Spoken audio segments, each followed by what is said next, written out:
Hello friends, today we are going to continue chapter 10 organs of government, lecture number 4. Friends, in this chapter up to now from the beginning we have discussed about the organs of government that which are considered as the organs of government. We discussed about the 3 organs of government, that there are totally 3 organs of government: legislative, executives and judiciary. Friends, we also discussed that all these organs, though being different organs, they work unitedly for making the government more efficient. Friends, we discussed that each and every organs are given specific power, and to control each organ, the other organ is also given specific powers, so that no organs can misuse their power as well. Friends, we discussed about the importance of these organs. In the previous lectures, we discussed about the functions of these organs. We discussed about Lok Sabha. We discussed in detail about the members of Lok Sabha, about their tenure, about the eligibility for becoming the member of Lok Sabha. Same way we discussed about the Rajya Sabha in our previous lecture, about the members of Rajya Sabha, eligibility, the tenure of Rajya Sabha. We discussed about the quorum of Lok Sabha and Rajya Sabha in our previous lecture as well.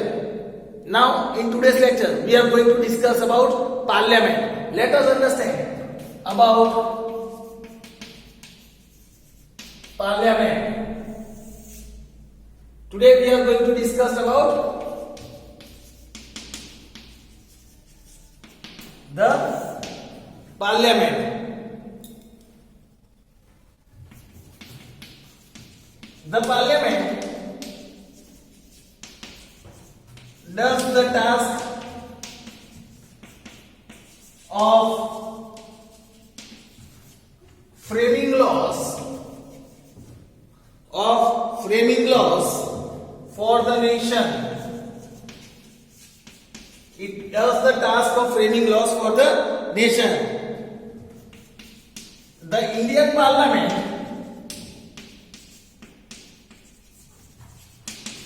consists of the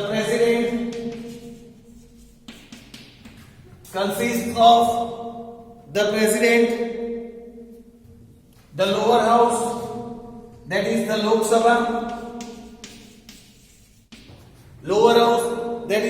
Sabha, and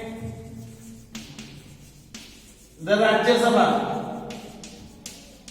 that is also known as upper house. The lower house, upper house and the president, that is all included in Indian Parliament. In India, in our country, it is the Indian Constitution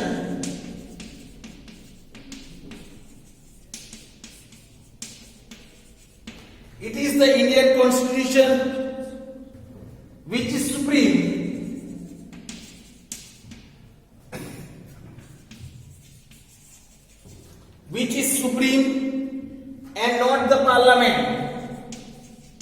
And not the Parliament, Indian Constitution is more supreme than the Parliament. Hence, the Parliament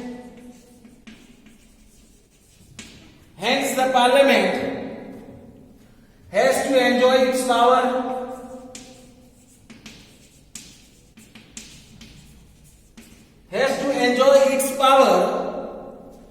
within the limits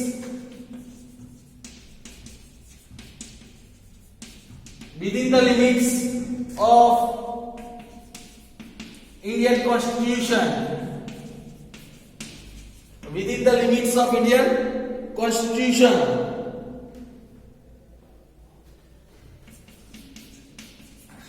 If the laws framed by the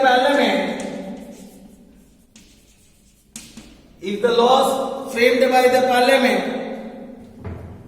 violate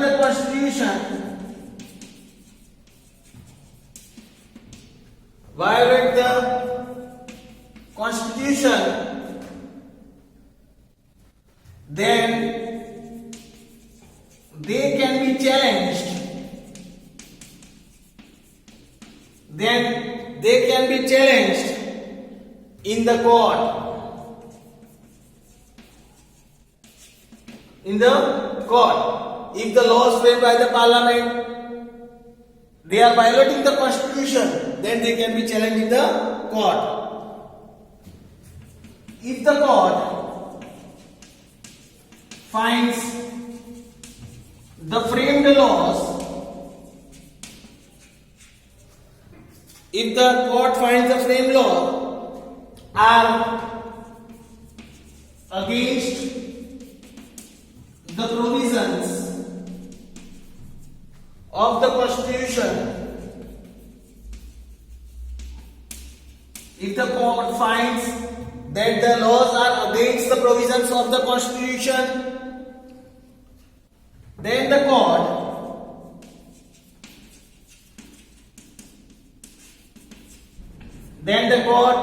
can nullify the laws. Nullify the laws means they can cancel the laws or make changes in the laws if they find that there is something in the laws. A person who is elected,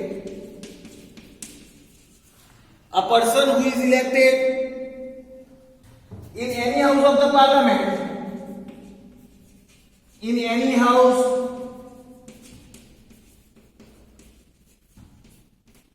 of the parliament, in any house of the parliament is called, that person is called member of parliament. He or she is called the member of parliament, that is MP or Sansad. He is called the member of parliament, that is MP or Sansad. This is about the basic information about parliament. Now let us discuss about role of president in parliament. Now about the role of president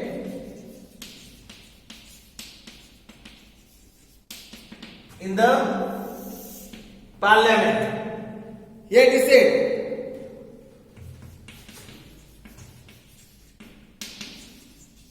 the President of India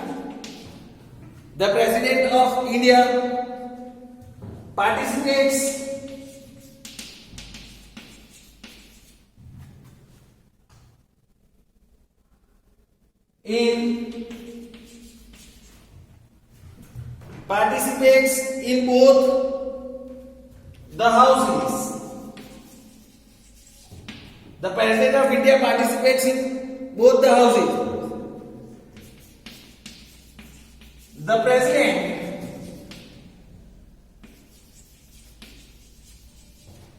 President addresses the first session of the parliament.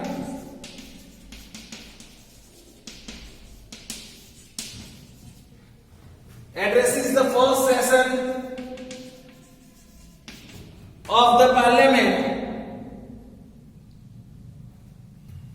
of both the houses as well as joint sessions of both houses of the parliament.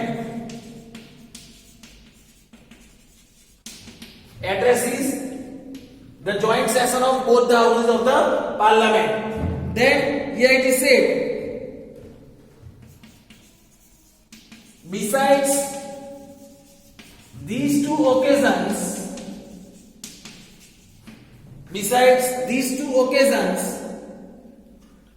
the President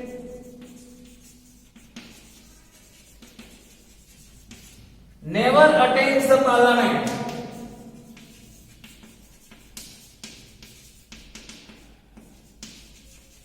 Besides these two occasions, the President never attends the parliament. The can summon both the houses of parliament, can summon both the houses of the parliament,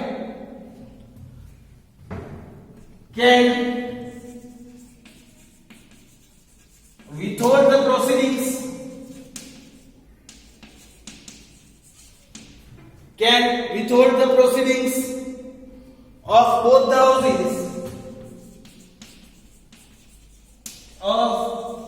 houses of parliament, and can even dissolve the parliament. President also has the power to dissolve the parliament. This is the powers. Then a bill which is passed through three readings,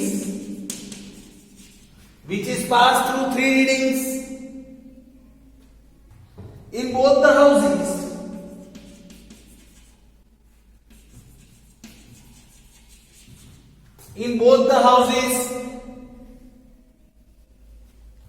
can become a law,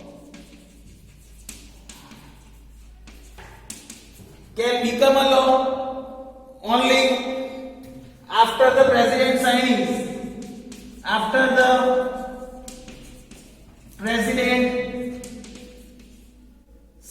it. Only after the sign of the president, that bill becomes an act and law.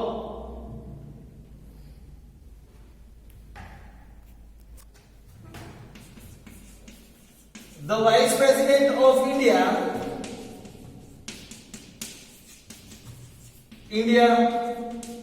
is the chairman of Rajya Sabha.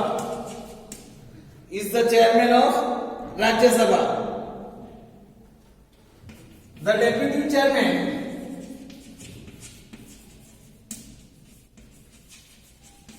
of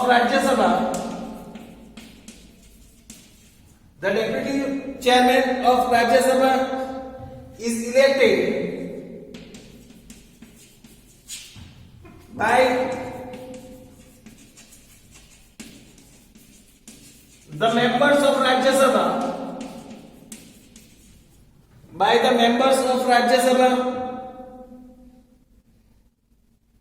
from among themselves.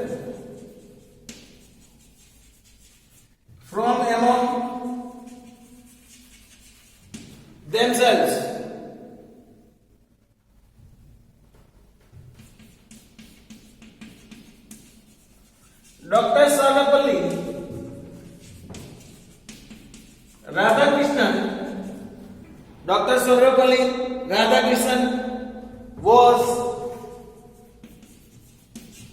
the first chairman of Rajya Sabha. Dr. Sarvepalli Radhakrishnan was the first chairman of Rajya Sabha. Now let us discuss about the parliamentary sessions. Now second about parliamentary sessions. Parliamentary sessions, or we can say the sessions of the parliament. Here it is said, the period during which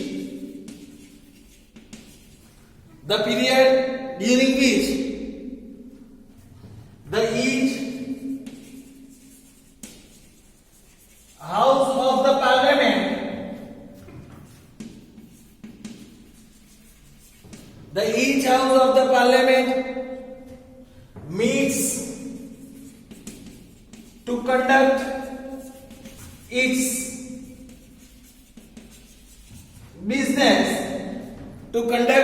business is called session. That is called session. Each house must conduct a session. Each house must conduct a session in such a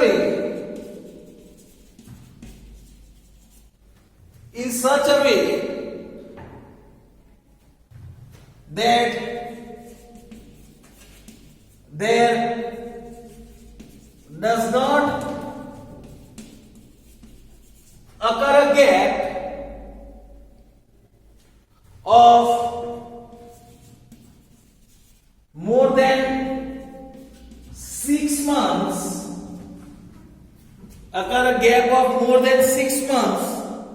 between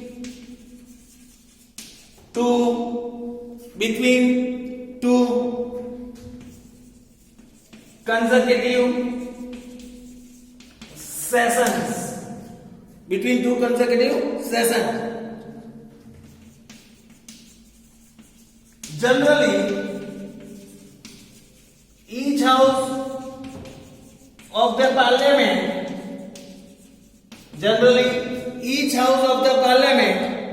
meets thrice a year. They meet thrice a year, means 3 times in a year. Normally, each house of the parliament meets 3 times a year.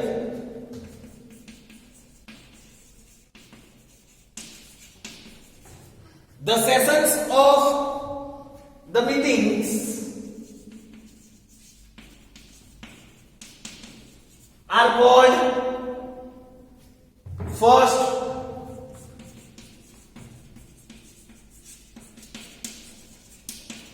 the budget session. First meeting is called budget session. Second is called the monsoon session. And the third is called the winter session. First, the 3 meetings in a year. First meeting is called the budget session. Second meeting is called the monsoon session. And the third meeting is called the winter session. Now let us discuss about the voting rights of members. Number 3. Voting rights of members. Voting rights of members in the parliament. The members of parliament has right to vote.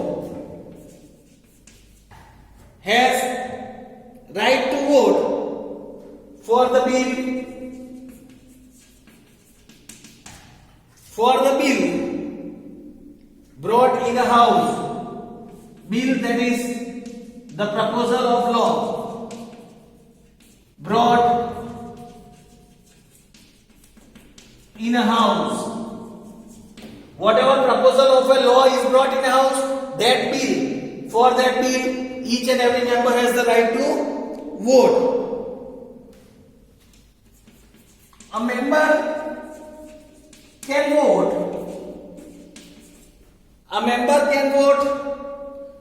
only in that house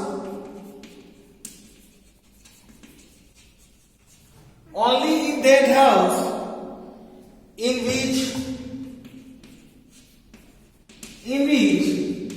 he or she is a member. The person can vote only in a house where he or she is a member. Then this rule applies even for a member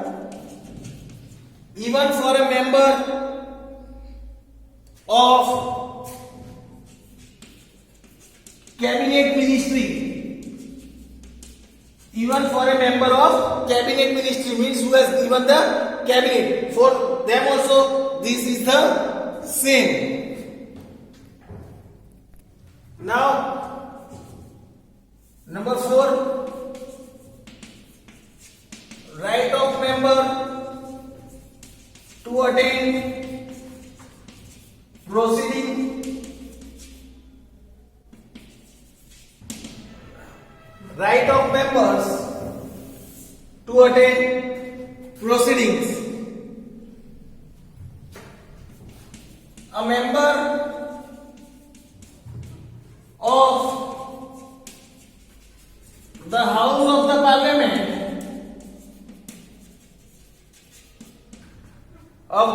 of the Parliament can attend the proceedings of that house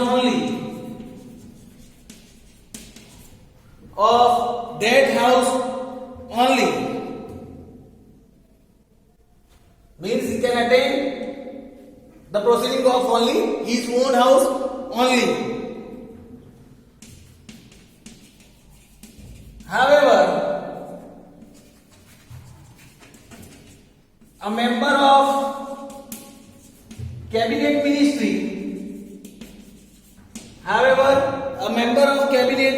ministry who is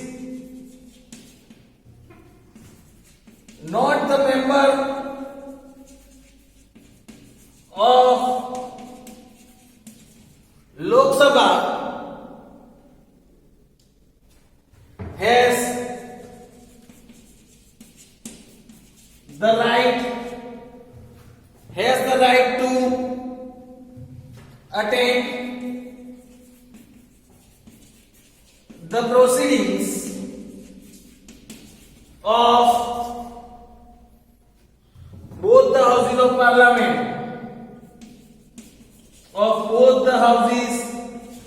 of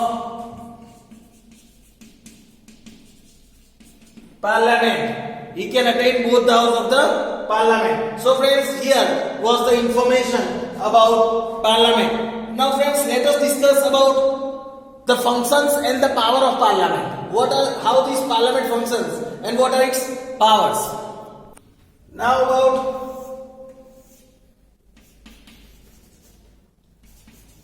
the functions and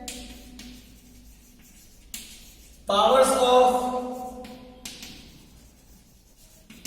Let us discuss about the functions and the powers of the parliament.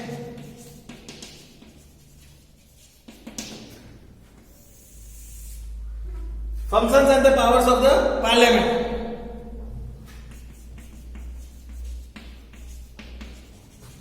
The parliament does the task of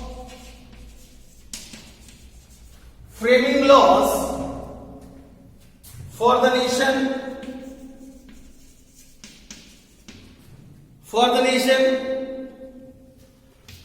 It also discusses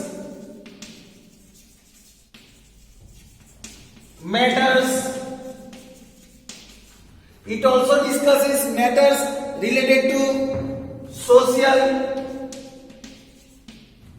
economical,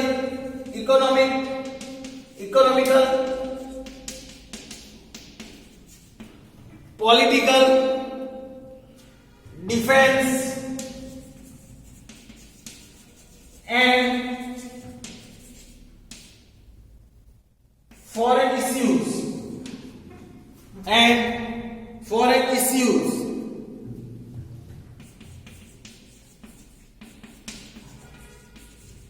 The Lok Sabha monitors and controls the working of executives, cabinet of ministers,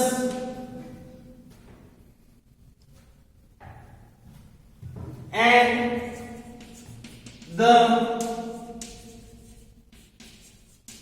bureaucrats and the bureaucrats.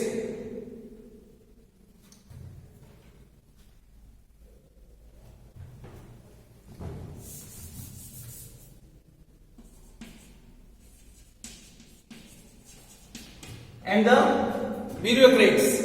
Then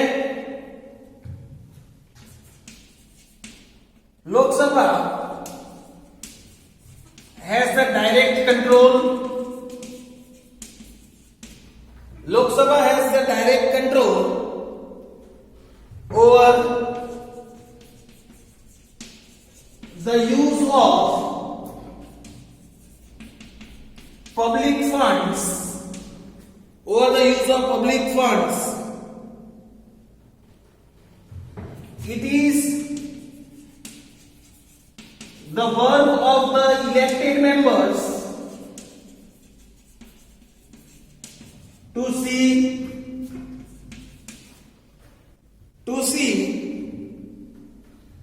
that the funds of the public are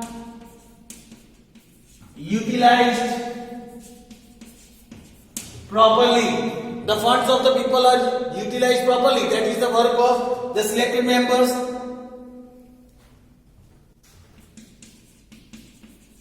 Without the consent of the houses of the parliament,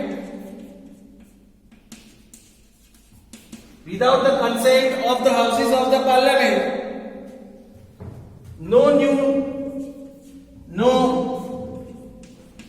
taxes can be levied or any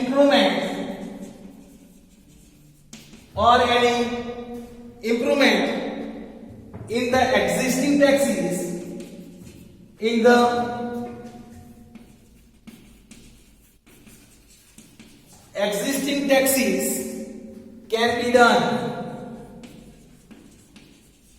in the existing taxes can be done.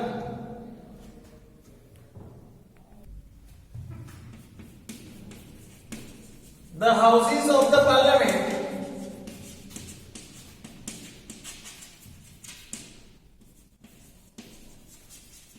are called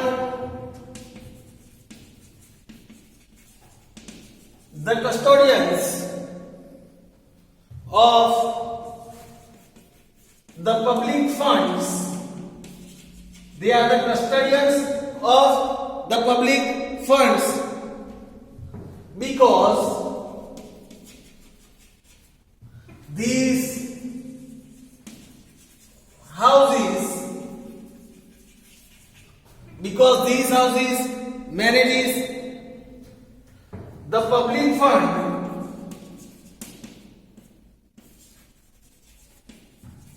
and control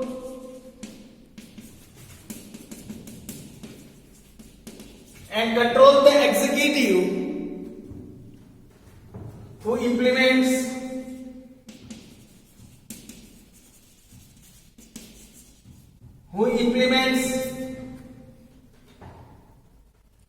the laws and bill passed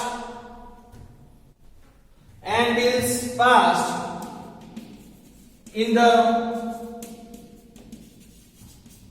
parliament.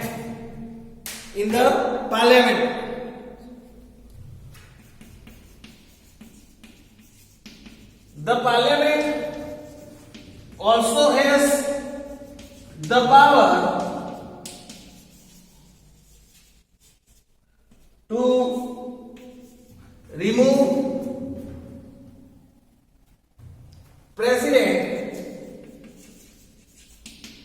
vice president, to remove president, vice president, and Justice of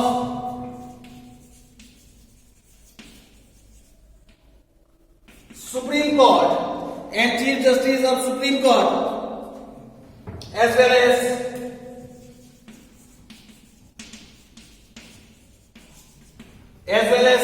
High Court, Chief Election Commission, Chief Election Commission, or Auditor General,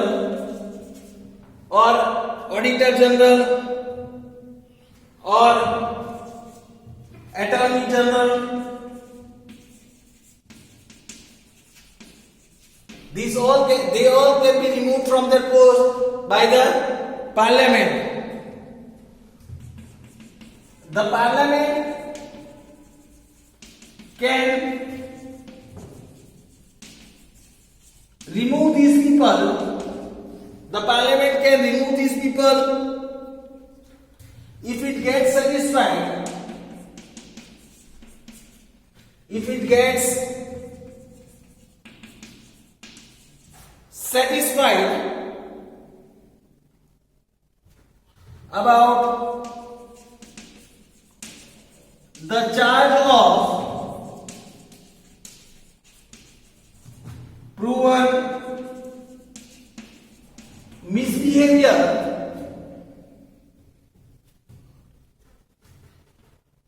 or inefficiency or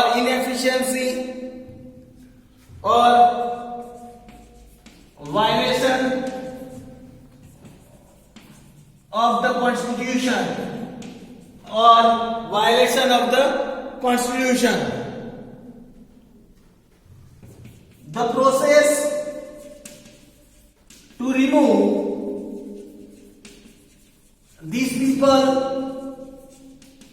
The process to remove these people from their post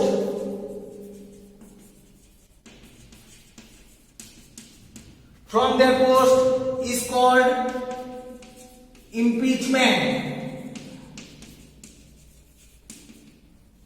The process to remove the President, Vice President, Attorney General, Election Commissioner, Chief Justice of Supreme Court and High Court, to remove all these people from their post, and that process that is done by the Parliament to remove these people from their post, that is known as impeachment. So friends, here was the information about the powers and functions of Parliament. We'll discuss about the other topics in our next lecture. Thank you friends.